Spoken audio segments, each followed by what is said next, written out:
안녕하세요. 영업의 신조입니다. 오늘도 해영업 바이블 계속 읽어보도록 하겠습니다.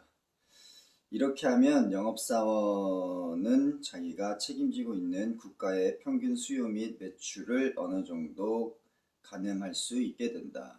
그러면 이직하면 새로운 회사에서 어떤 지역을 맡게 되더라도 사업계획에서 이미 수립된 국가별 목표 매출 성공 여부를 쉽게 판단할 수 있다. 매출 분석에 이어 중요한 한 가지가 있다. 이것은 바로 영업사원 스스로 국가별 월 매출 목표를 항상 기억하고 있어야 한다는 것이다. 사업계획에서 에어리어 매니저, 즉 영업사원이 감당해야 할 전체 매출 계획의 목표 수치도 알고 있어야 하고, 그 전체 목표 수치를 구성하고 있는 국가별, 대리점별 목표 수치도 머릿속에 담아두고 있어야 한다. 대리점 이름을 기억하기 힘들 때에는 모든 내용을 작게 프린트하여 재킷 안쪽 주머니나 바지 뒷주머니에 항상 넣고 다니면서 궁금할 때마다 꺼내서 보는 습관을 들이는 것이 좋다. 그렇게 매출에 대한 인지 습관을 지속적으로 들여야 하며, 만약 갑자기 수치를 기억해내지 못할 때에는 주머니에서 바로 꺼내서 확인하면 된다. 오늘은 47페이지를 한번 보도록 하겠습니다. 여기 키포인트는 사업계획을 지금 한참 마무리 지으실 타이밍이잖아요. 보통 10월달 말부터 시작을 해가지고 11월달에 열심히들 하시죠. 그리고 12월달에 이제 마무리를 지으실 텐데, 사업 계획을 해놓은 건 이제 목표입니다. 목표라는 건 이제 내가 해야 될 방향과 길, 그리고 영업사원들마다 아시아 담당이면 아시아 담당이 맡고 있는 전체 숫자의 포션이 있어요. 네, 그거를 자기가 머릿속에 인지하고 있어야 됩니다. 근데 간혹 가다 보면 자기 1년에 해야 될 할당 목표 매출액도 기억을 못하는 영업사원이 있습니다. 그러면 영업사원 자격이 없는 겁니다. 그러면 절대 안 되고, 조금 더 나가면 어디까지 알아야 되냐면 국가별 할당 목표를 알아야 됩니다. 베트남에 얼마를 해야 되는지, 캄보디아 얼마 해야 되는지, 인도네시아에 얼마인지, 홍콩, 싱가포르, 대만 각각 얼마의 국가별 할당 목표가 있는지. 그럼 베트남도 마찬가지예요. 베트남도 만약에 대리점이 하나가 있다 그러면 하나의 대리점의 목표가 있으면 되고, 만약에 두 개가 있다 그러면 북쪽, 그러니까 하노이 쪽, 호치민 쪽 두 개의 대리점이 있다 그러면 하노이 쪽 대리점의 목표는 얼마인지, 그리고 호치민 쪽 대리점 목표는 얼마인지, 이런 것들 머릿속에 다 있어야 됩니다. 그래서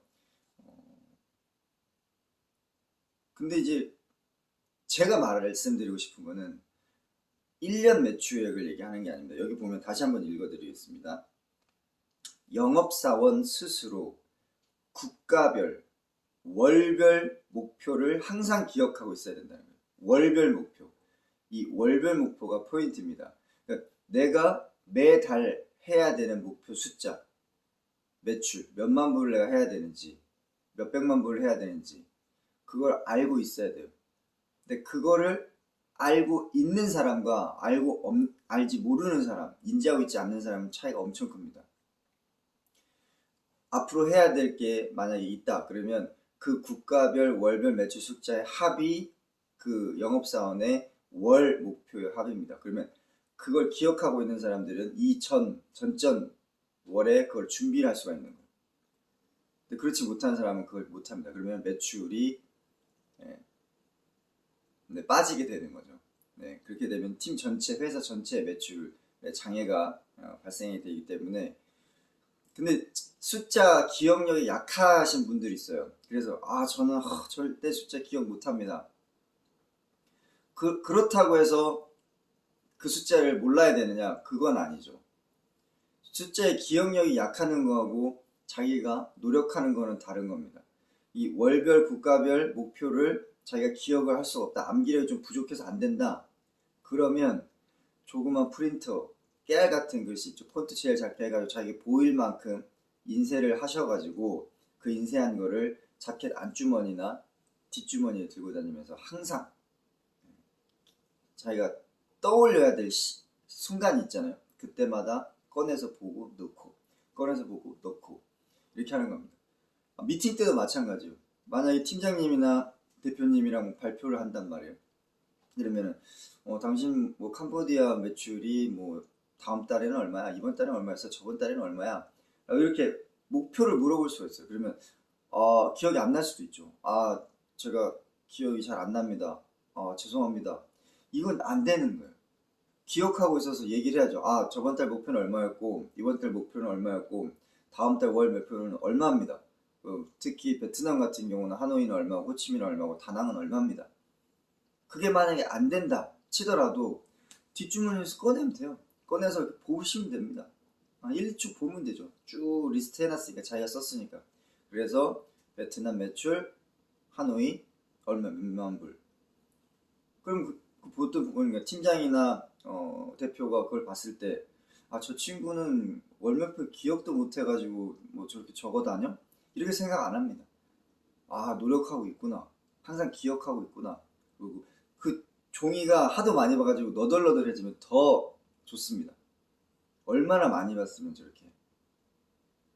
기억하십시오. 다시 한번 읽어드리겠습니다. 영업사원 스스로 국가별 월 매출 목표를 항상 기억하고 있어야 한다는 것이다. 네, 꺾이는 지을인데 제가 너무 강한 메시지를 드린 것 같습니다. 근데 이건 정말 강한 메시지입니다, 여러분. 영업을 하고 계시는 분이다. 뭐 해외 영업뿐만 아닙니다. 국내 영업을 하고 계시다. 그러면 자기 목표 숫자는 월별로 반드시 기억해야 되고, 그 기억하지 못하는 순간이 있다. 인지하는 능력이 좀 떨어진다. 자기 기억력이 약하다. 그러면 자켓 안쪽 또는 뒷주머니에다가 필히 메모해서 기억하고 보고 하는 습관을 기르기 바랍니다. 오늘은 굉장히 추운 날이죠. 파이팅 하십시오. 영어신 조였습니다. 마치겠습니다.